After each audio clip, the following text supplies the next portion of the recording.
Kurnool cloth merchant association president Saibaba Abdullah వెల్లడి. వ్యాపారం జరగక షాప్ రెంట్ కట్టలేకపోతున్నాం. అనంత కాంప్లెక్స్ షాపుల యజమానుల ఆవేదన. కర్నూలు మున్సిపల్ కార్పొరేషన్ పరిధిలో అనేక చోట్ల వేసిన సీసీ రోడ్లు, మురుగు కాల్వలు నాసిక రకంతో నిర్మించినట్లు తేట తెల్లమవుతున్నాయి. అయితే కర్నూలు పాత బస్టాండ్ పరిధిలో సాయిబాబా టాకీస్ నుంచి బొంగుల బజార్కు వెళ్లే దారి వేసిన వేడాదికే కంకర తేలడం, గుంతలు పడడంతో పాదచారులు, వాహనదారులు, షాప్ యజమానులు తీవ్ర ఇబ్బందులు పడుతున్నారు. రోడ్డు డ్యామేజ్ అయిందని కనకరించి రోడ్డు వేయాలని Kurnool cloth merchant association president Rachapudi Saibaba, secretary DS అబ్దుల్లాలు కోరుతున్నారు. అయితే మంత్రి టీజీ భరత్ రోడ్డు వేస్తానని ప్రామిస్ చేయించినట్లు వారు వెల్లడించారు.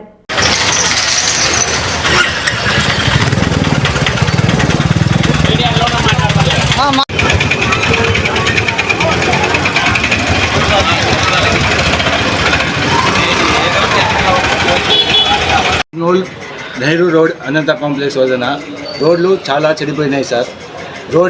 రోడ్లు సరిగా లేనందుకు పబ్లిక్ కానీ కస్టమర్స్ కానీ ఈ బజారు నందు రావటమే లేదు. దానివల్ల మేము మా అంగడి బాడీగలు కానీ మా వ్యాపారం చాలా జారిపోయినాయి. గిరాకు రావటం లేదు. ఆ రోడ్లని మున్సిపాలిటీ వాళ్ళని కానీ ప్రభుత్వం కానీ మేము వినిపిస్తున్నాము. మీరు రోడ్లు బాగు చేసి మాకు సహకరించవలని అని కోరుకుంటున్నాము. నేను కర్నూలు క్లాత్ మర్చెంట్ అసోసియేషన్ మెంబర్గా మాట్లాడుతున్నాను. నా పేరు పంకజ్ కుమార్ జైన్ సార్. నమస్కారం అండి. నేను Kurnool cloth merchant association secretary DS Abdullah మాట్లాడుతున్నాను. గత 4 సంవత్సరాల కిందట ఇక్కడ కొత్తగా రోడ్డు వేశారండి. కానీ ఆ రోడ్డు వేసినప్పుడు కూడా ఒక నెల 2 నెలల దాకా ఈ రోడ్డు వేస్తే మనకు అందరికీ బాగా ఉపయోగం ఉందండి. అందరి షాప్ వాళ్ళు వ్యాపారం లేకున్నా ఆ రోడ్డు బంద్ అయితే కూడా వ్యాపారం దెబ్బతిన్నా మనకు రానున్న రోజుల్లో బాగా ఉపయోగంగా ఉంటుందని ఆశించి చాలామంది వ్యాపారం లేకున్నా అలాగే ఉన్నారు షాపులలో. కానీ ఇప్పుడు ఆ రోడ్డు వేసిన తర్వాత 1 సంవత్సరం కూడా బాగలేదు. రోడ్డు అంత కంకర తేలి బయట రోడ్డు వచ్చేసి వానలు పడితే నీళ్లు నిలబడి పబ్లిక్ జనాలు నడుస్తుంటే ఎక్కడ గుంత ఉందో తెలియదు. ఆ వాటర్ మురికి వాళ్ళని వాటర్ అంతా జనాల మీద పడి కొందరు కింద పడి కాళ్ళు చేతులు కూడా ఇరుక్కున్నారు.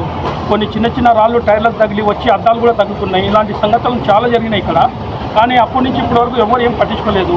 కానీ ఇప్పుడు మనము మన టీజీ భరత్ గారి మంత్రివర్యులు టీజీ భరత్ గారి ఆధ్వర్యంలో మేము విన్నపించడం ఏమంటే మనకి ఈ రోడ్డు బాగా చేయించి మనకు ఉపయోగంగా వచ్చినట్టు చేయాలని ఆశిస్తున్నాం. నమస్కారం అండి. మేము నెహ్రూ రోడ్ నుంచి Kurnool cloth merchant association president Rachamadugu Saibaba గారిని మాట్లాడుతున్నాను. గత కొద్ది కాలంగా అంటే దాదాపు 4 సంవత్సరాల ముందు ఈ రోడ్డు వేయడం జరిగింది. ఈ రోడ్డు వేసిన తర్వాత 1 సంవత్సరము 2 నెలల లోపలనే రోడ్ అంతా స్మాష్ కావడం జరిగింది. అది ఎందుకు జరిగిందో స్టీరింగ్ లేకనా మళ్ళా కాంట్రాక్టర్ ప్రాబ్లమా అది మనకైతే తెలియకుండా కూడా 2-3 సార్లు మున్సిపాలిటీ కూడా కంప్లైంట్ ఇవ్వడం జరిగింది. ఎందుకంటే వానాకాలం వస్తే ఎక్కడ గుంటుందనే తెలియదు, ఎక్కడ రోడ్డు ఉన్నాయని తెలియదు. ప్రజలు చాలా ఇబ్బందికరంగా ఉన్నారు. ప్రజల కొరకు మేము టీజీ భరత్ గారికి ఒక రిక్వెస్ట్ పెట్టడం జరిగింది. వారికి చెప్పడం కూడా జరిగింది. అది వరకు చెప్తే వాళ్ళు మీకెందుకు, నేను వచ్చిన తర్వాత మీకు చేస్తానని చెప్పేసి మాకు ప్రామిస్ చేయడం జరిగింది. కానీ వారికి కూడా విన్నవించుకుంటున్నాం ఏమంటే మీ చంద్రబాబు నాయుడు గారు గవర్నమెంట్లో మాకు ఈ ప్రజల వద్దకు పాలన అనేది మీరు చాలా చక్కని ఆర్గనైజేషన్ చేస్తున్నారు కాబట్టి మీరు మాకు కనికరించి ఈ రోడ్డును డెవలప్ చేస్తారని చెప్పేసి ఈ ఇంతకుముందు మన మసీద్ రాధాకృష్ణ డైరెక్టర్ మసీద్ కాడ నుంచి కింద ఎలుపు ఐరన్ మాట వరకు రోడ్ అంతా స్పాయిల్ అయిపోయింది. అదొక్కటి చేస్తారని చెప్పి సభాముఖంగా తెలుపుకుంటాను.